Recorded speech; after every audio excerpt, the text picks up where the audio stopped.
Hey, everybody, welcome to a brand new episode of the Hemmings Hot Rod Barbecue Podcast. On this episode, we have Lyle Brummer, Director of Design for SpeedKore Performance Group. Now, if you don't know about SpeedKore, just Google carbon fiber charger, and about 3 or 4 of them are going to come up. And, well, I'm assuming Lyle's the man in charge of some of the design. How are you today, sir? I'm doing well, thank you.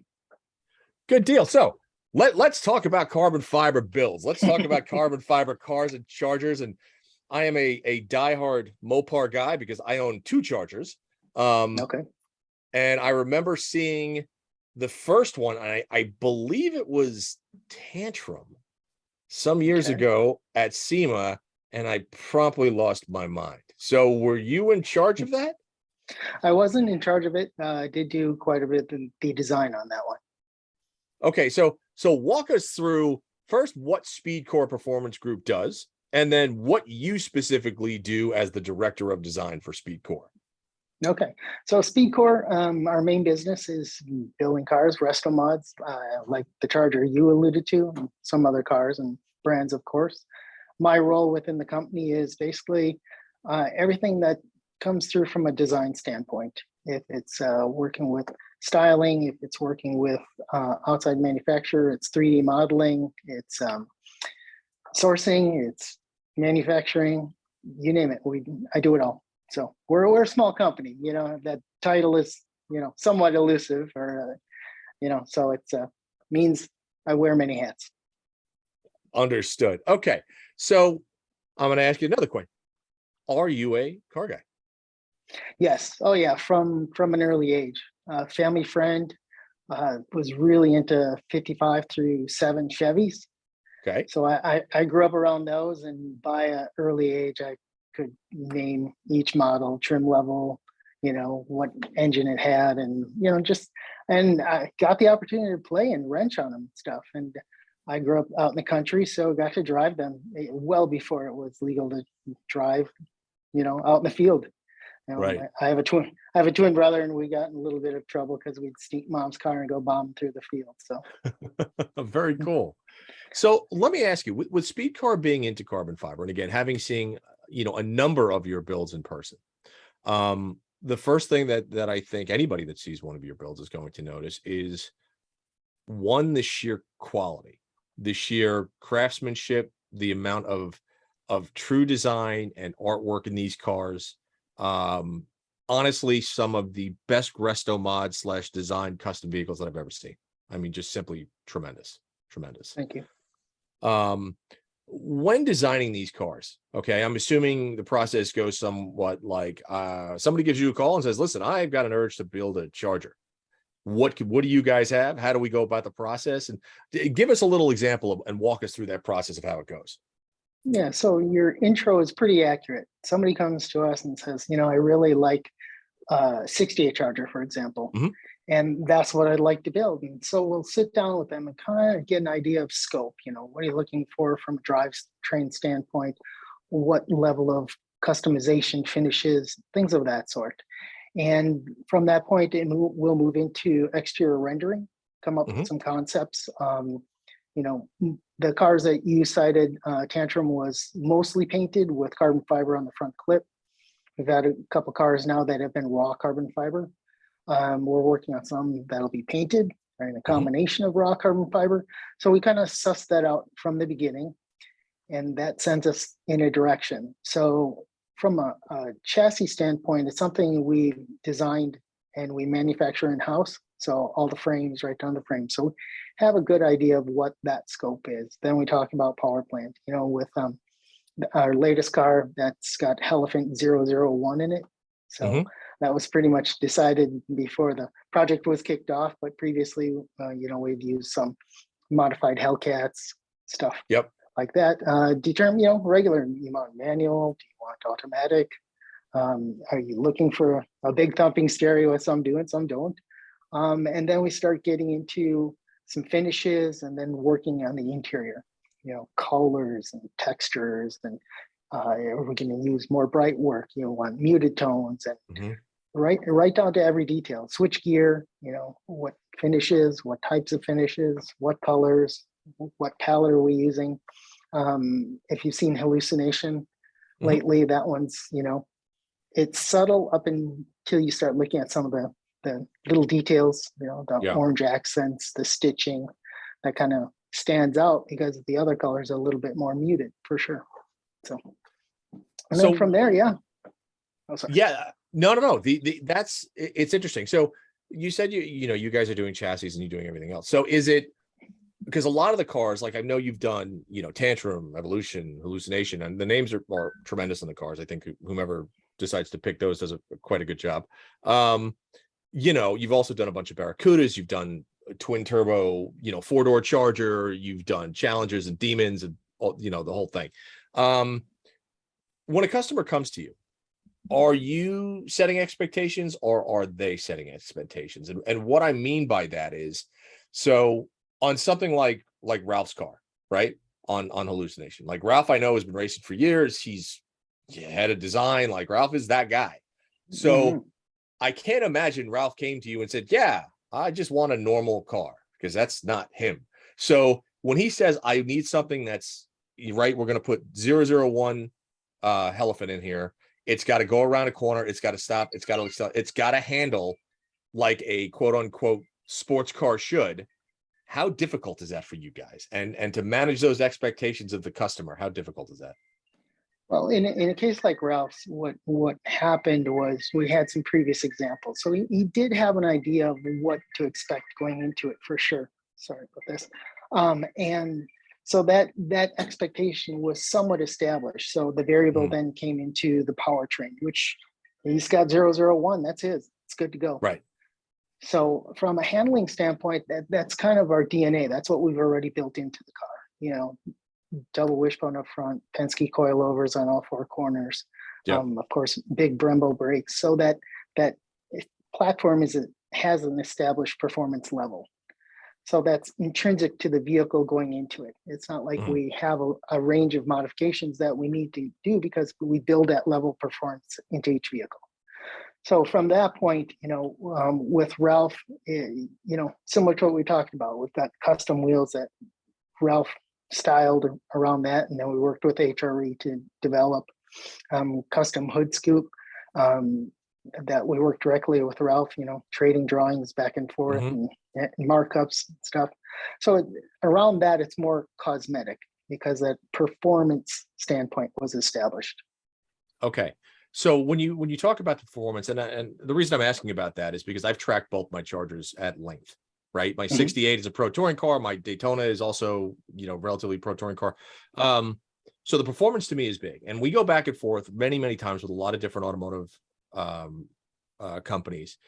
And as I'm sure you well know, you'll see a lot of stuff and you're like, that looks great. And then you drive it and you're like, but it's a pile of crap, right? So it's one of those things where, the performance to me is paramount. So when you're building a vehicle and you're kind of going through the build process, how does the testing process work? And do you have a level? Do you say, okay, well, we're going to baseline an X and this is where we want to be? And then if the customer says, okay, that's great, but I want it baselined against this, and that's where it has to. You know what I'm saying? Yeah, I do know what you're saying. And it would be nice if it were that elaborate. But again, from the beginning, we look at this car because we're doing everything from wheels to roof. We know that we're going to have a great platform to start with. So we're using, geometries are already figured out. We're looking at all the factors, sway bars, shocks, adjustable shocks, all the factors that would help determine what your baseline of performance is. So now tuning around that, it really revolves around, roll stiffness and working with the shocks. Of course, performance comes from the powertrain. We can dial up the horsepower, shift points, things like that. So, like you alluded to, a normal 68 Charger, not really, sure, garbage. Probably went fast. Straight, don't plan on straight garbage. You say it, straight garbage. Fine. There you go. So again, from a platform standpoint, the only bit that we retain of an original car is basically from the A-pillars through the quarters, not even to the rear panel. and that's Wow. just the substructure. That's Okay. all that's left. So when you incorporate the box construction frame, the roll cage, all these things that add rigidity and stiffness Hmm. to the car, you've dialed a lot of the problems that these cars generally had. Now you go with modern suspension, double wishbone, sway bars, Yep. 4-link on the rear, lots of rubber, huge brakes, great Yep. shocks. That's pretty much a good starting point, winning formula for you. Yeah. So And, I want to talk a little. Go ahead. Sorry. oh, I was just going to make the point, when we first delivered Ralph's car, we met him at Gingerman Raceway. And first thing he did was, did some slow laps, and he started working into it. And he was very impressed with the performance and the handling of the car. He alluded to that it handles better than any of the Challengers that they built. So that's quite a compliment coming from Yeah. Ralph, because as you said, he's got quite a race history. He's very talented that way, and just within his role at Stellantis, he gets his hands on any and everything you can imagine. So that's high praise for us. Very, very cool.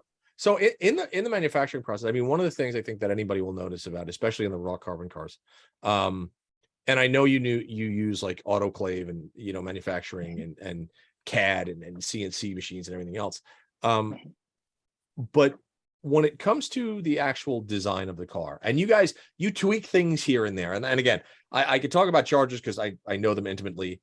But what's interesting is that so many companies that will do this, that'll modify, especially something like a Charger, which is super iconic, will get to a certain point and then jump over that ledge and kind of make a hash out of it.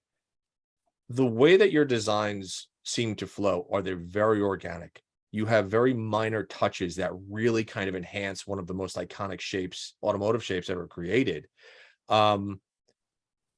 Is that something that you're very cognizant of, whether it's a Charger or whether it's a Camaro or whatever it is? Do you always try to keep as much of the original design DNA in it without going too far? Yeah, very much so. Because these are iconic shapes. You look at the curves and contours, especially for me, the Charger, and especially the 68. I've really grown to appreciate the lines and the curves of that car.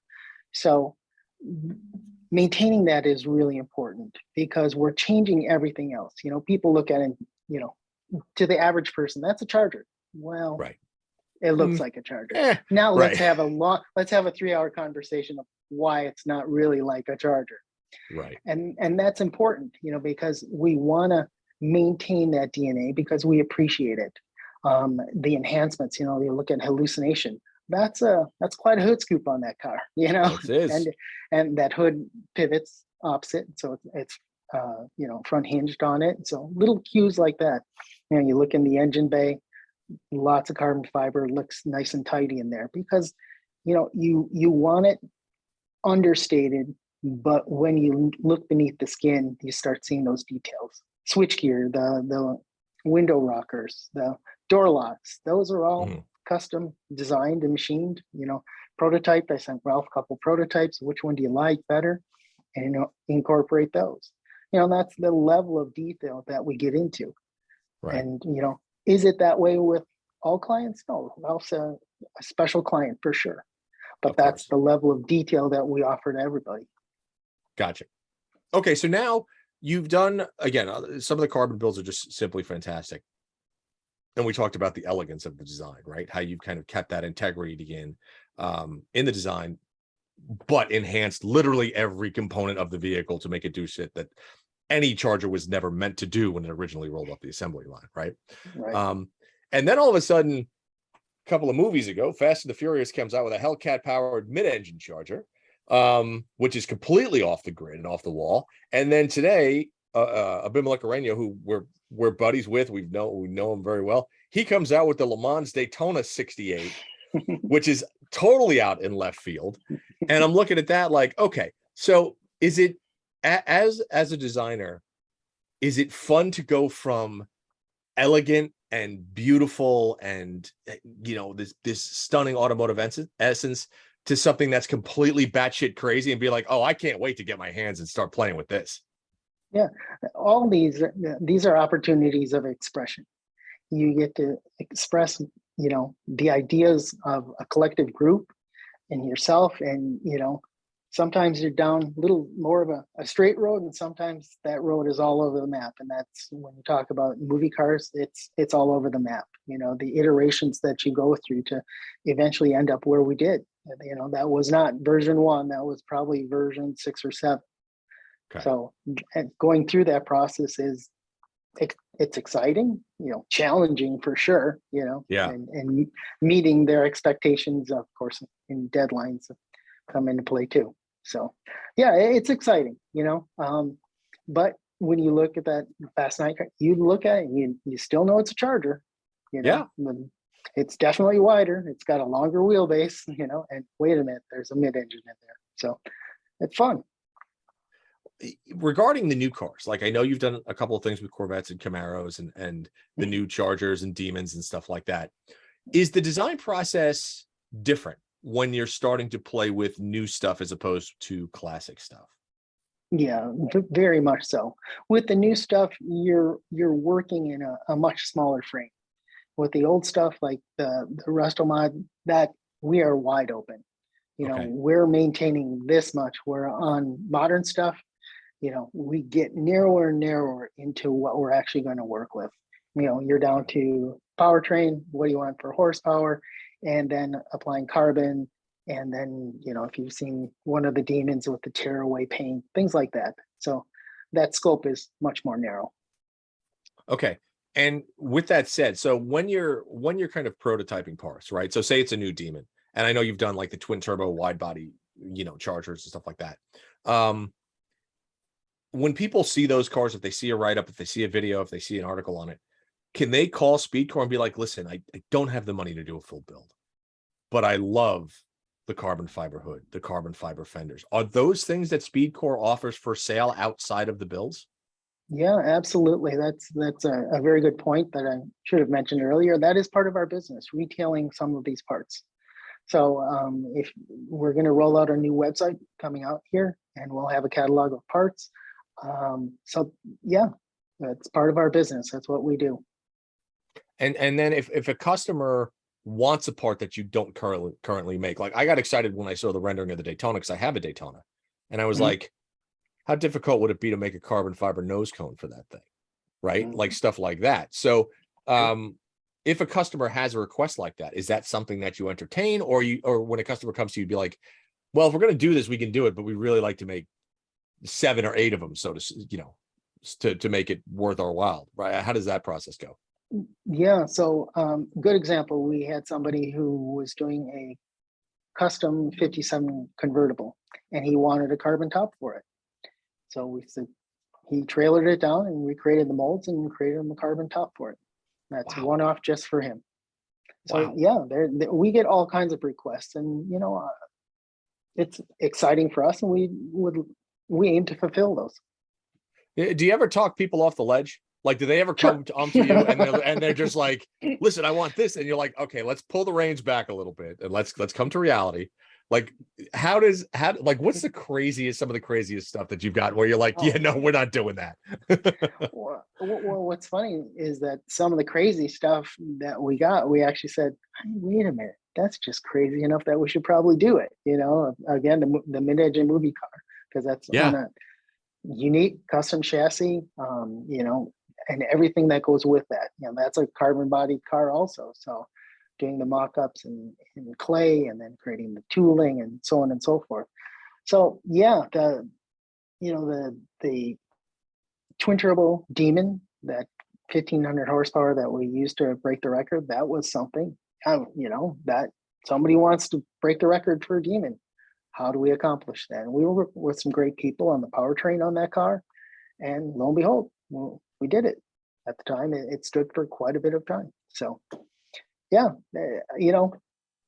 it's part of the exciting part of our job to listen to people and see what kind of ideas they have, and see if we can execute on them. Yes, there's always some tempering, because there's that balance between executing in a somewhat timely fashion within a reasonable amount of finance. So speaking of timely fashion, what is what's the time frame? So from start to finish. So if I came to you and I'm like, I want a 67 full body carbon Camaro, this drivetrain, I'd like it to handle like this, blah, blah, blah, blah. Is that a 2-year? Is that a 1-year? Is that a 4-year process? How long does that generally take? That'd be I'm just reviewing in my mind what we have for tooling and all those factors. A project like that, because it's not necessarily something that we've done before, so we don't have the tooling, that's a 2 to 3 year process.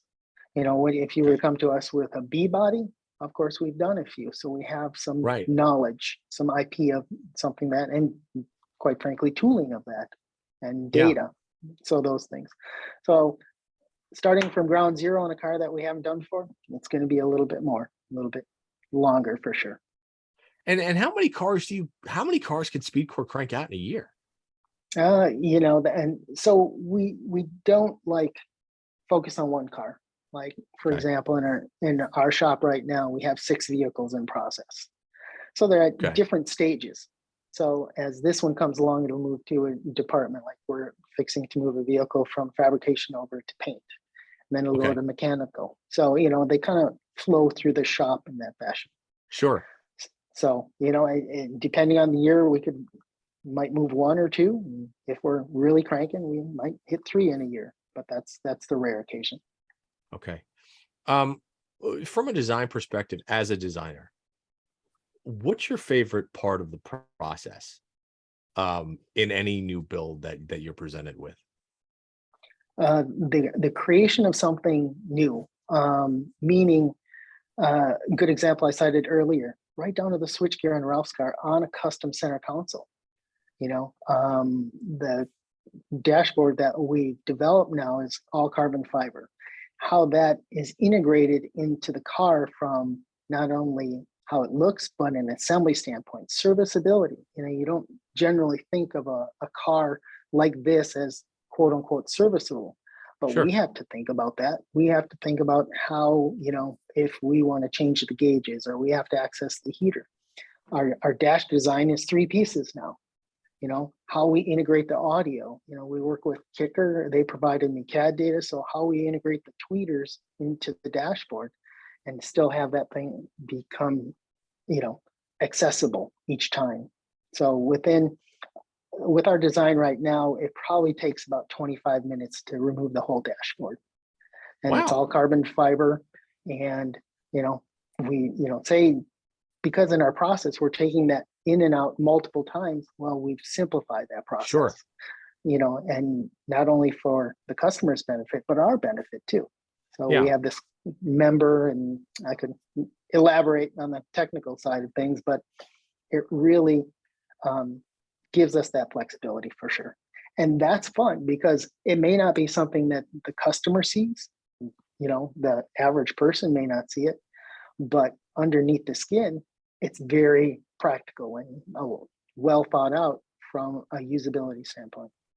Well, I think that's a very valid point. I've seen, I don't know how many different car makers, some extremely well known, some not that well known, and I've seen stuff where the serviceability is atrocious, right? Where if you get a flat and you have to remove the rear end to fix it, that's poor, right? Mm-hmm. If you have a door panel and to change a window regulator if it goes out and you have to remove the entire door to do that, it's poor.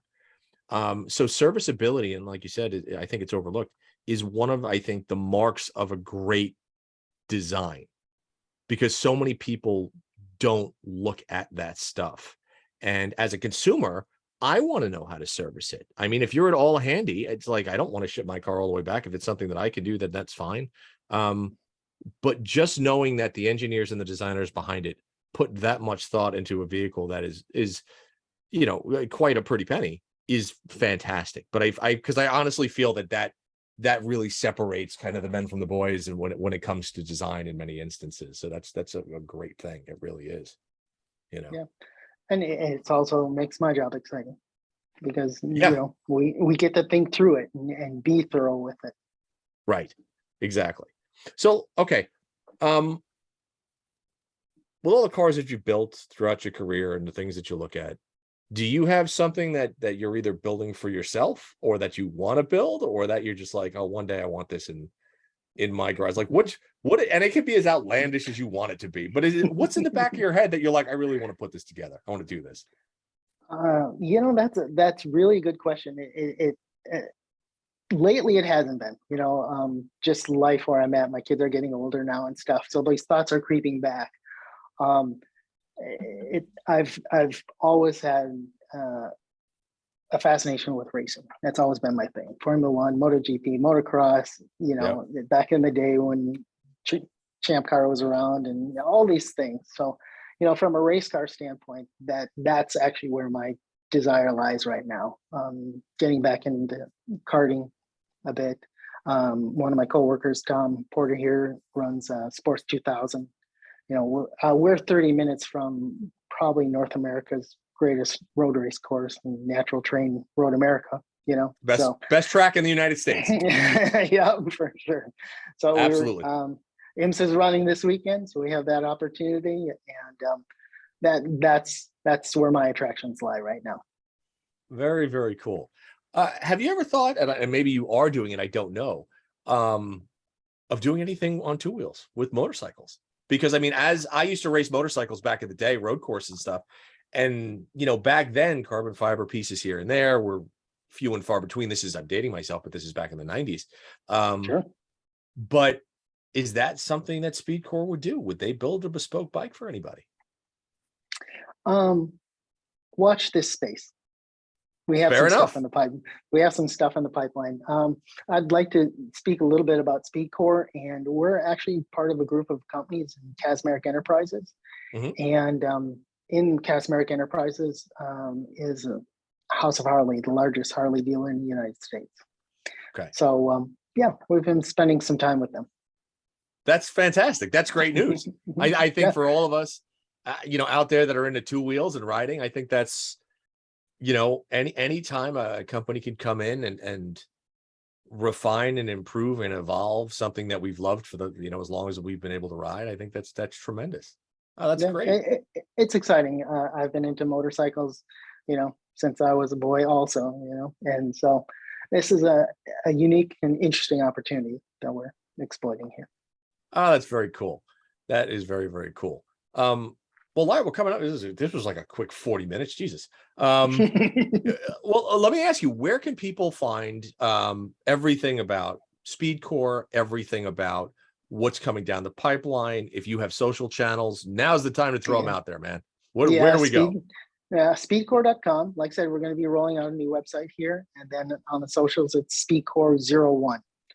So Instagram, Facebook, all those sites. So we try to put up there new stuff and fun stuff. We've got the Quail coming up in a couple of weeks, so we'll be there and post from there. That's great, because I'm going to be at the Quail too, and I'm really looking forward to going over this car, man. Yeah, come on by. Actually, Ralph will be there. So maybe hook you up with them, and it's exciting. We did Quail for the first time last year, and it's a unique and very interesting event for sure. Yes, it is. All right, very good. Man, thanks for coming on the show. It's been great to talk to you. I am so looking forward to seeing everything else you create, because I basically just look at yourself and wipe the drool off my face. And thank you for the innovation. Thank you for the design. Thank you for the evolution that you guys are bringing to the industry, and it's fantastic. Well, thanks for having us. It's a great opportunity to speak with people that are into it, and I appreciate your appreciation, we'll say. So it's good. All right. Stuff. Very good. Yes. Next time you're going to Road America, our doors are always open to you. So hey man, don't tempt me, because I've raced my Charger at Road America, and I will bring it back there and run with you guys again, because that's, as far as I'm concerned, Road America is the best track in the United States. Yeah.